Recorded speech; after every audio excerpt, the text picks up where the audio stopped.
All right. Hi again, Grand Grizzlies. It's Miss Ali. I'm here with Mr. V, and we are talking about the patience tool still.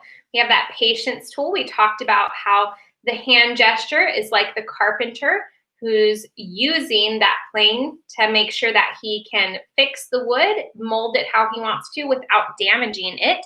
And it requires slow movement and patient movement. And the patience tool is how we can remember I am strong enough to wait. In our last video, we talked about how patience can be hard and what it looks like when we feel impatient.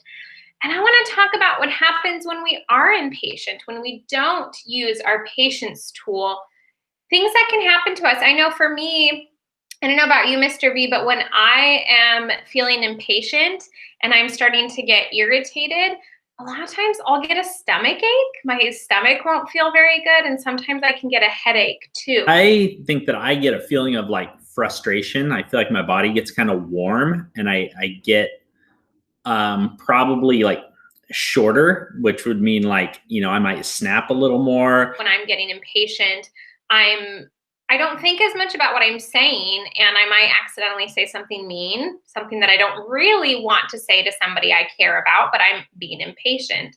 Other times, I think other people can get upset with us when we're being impatient because, like we said, when we're impatient, sometimes we do things that are rude or just not very considerate of others, and that affects those who are around us because they have to deal with our impatience.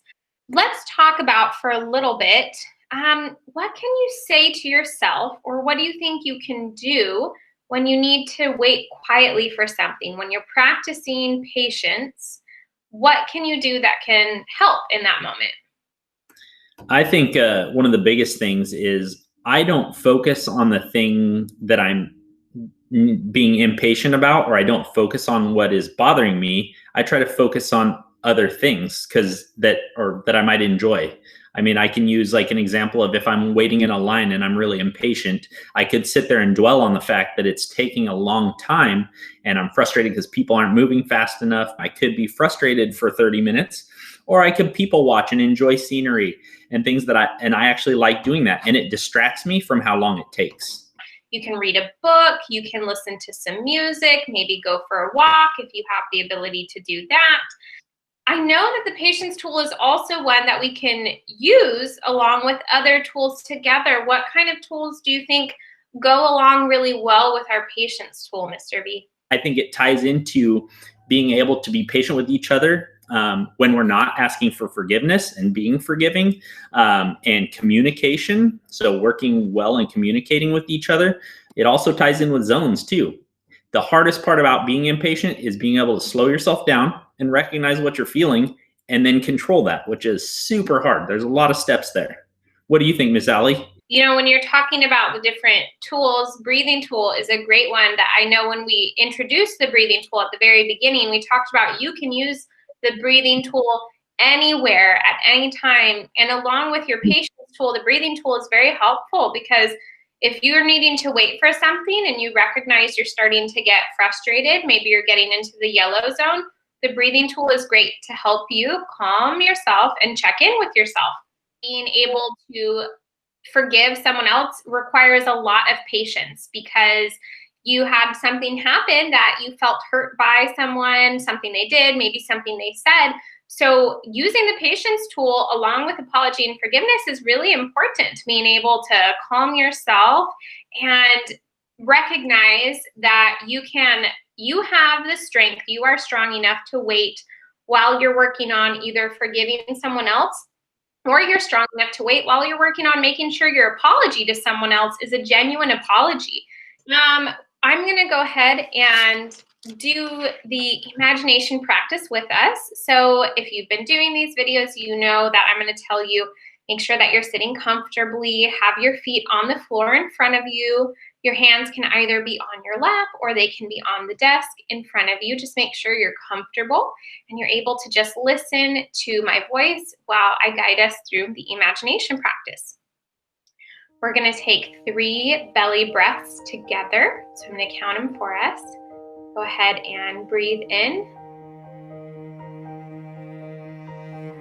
Breathe out. Breathe in. Breathe out. One more time. Breathe in. And breathe out.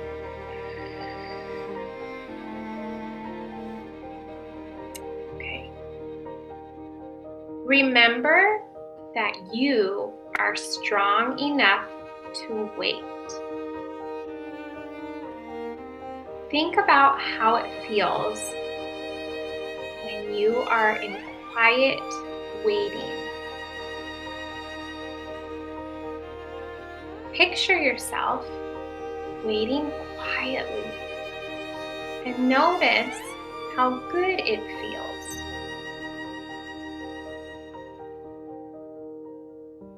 Notice you can wait quietly whenever you need to.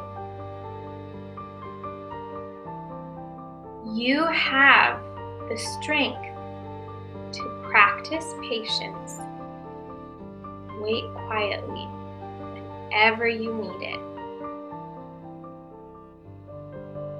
I'm going to do one more big breath together. So breathe in. Breathe out. Go ahead and wiggle your fingers, wiggle your toes. All right, Grizzlies, it's always good to see you guys at lunch groups, and we have Bear Hug now too, so we hope you can join us for either of those. Have a great week, and we'll see you soon. Bye.